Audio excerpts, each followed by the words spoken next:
بلوچستان کے ساحل کو دنیا کے خوبصورت ساحلوں میں شمار کیا جاتا ہے۔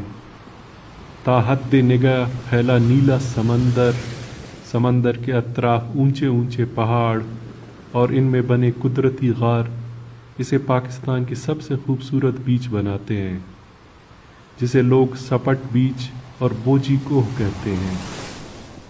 آج کا ہمارا ویڈیو سپت بیچ کے متعلق ہوگا، جس میں ہم آپ کو یہاں تک جانے کے متعلق گائیڈ کریں گے۔ بیچ کراچی سے 220 کلومیٹر اور اتھل سے 140 کلومیٹر کے فاصلے پہ واقع ہے۔ کچی سڑک اور رہنمائی نہ ہونے کی وجہ سے اس جگہ کے بارے میں بہت کم لوگ جانتے ہیں۔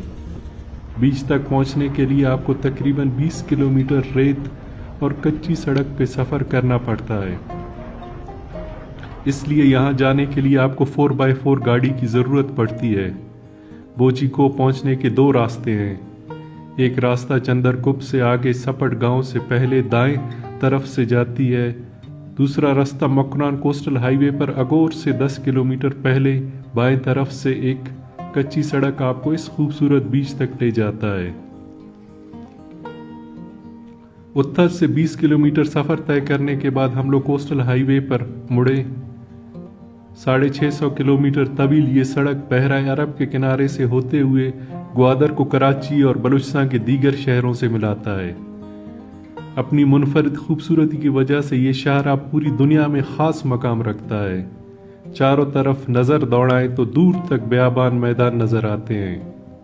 سڑک کے دونوں طرف ریت کے ٹیلوں پر دیوی کے سرسبز درخت ایک خوبصورت منظر پیش کرتے ہیں۔ چھوٹے اور درمیانے سائز کا یہ درخت سندھ اور بلوچستان کے ریگستانی علاقوں میں کثرت سے پایا جاتا ہے۔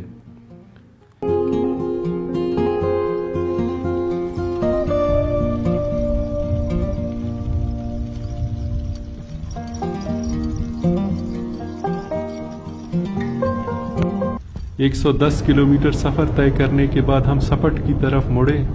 ہمارا پہلا منزل چندرگپ کے مڈ ویلکینوز تھے۔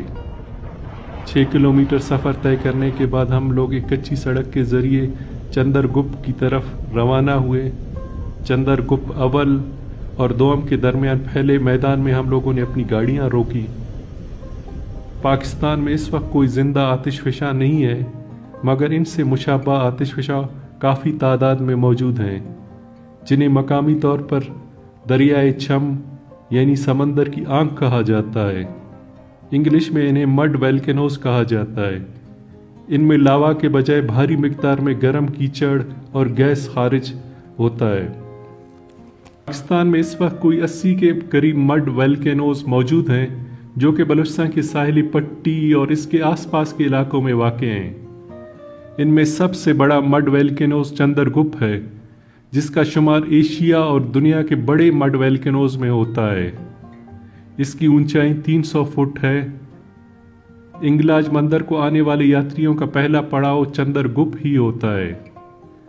ہندو مذہب کے ماننے والوں کا یقین ہے کہ یہ شنکر دیوتا کا آستانہ ہے، اس لیے وہ بڑی تعداد میں یہاں کا رخ کرتے ہیں اور چندرگپ پر چڑھ کر اس کی مٹی میں ناریل پھینکتے ہیں، جو کہ ان کی مذہبی رسومات میں منتیں پوری کرنے کے لیے استعمال ہوتا ہے۔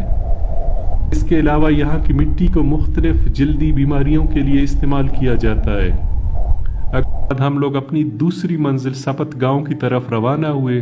مکران کوسٹل ہائی وے سے 12 کلومیٹر کے فاصلے پر آباد یہ گاؤں 57 گھرانوں اور 275 افراد پر مشتمل ہے۔ ساحل سمندر کے نزدیک ہونے کی وجہ سے اکثریت کا تعلق ماہی گیری سے ہے۔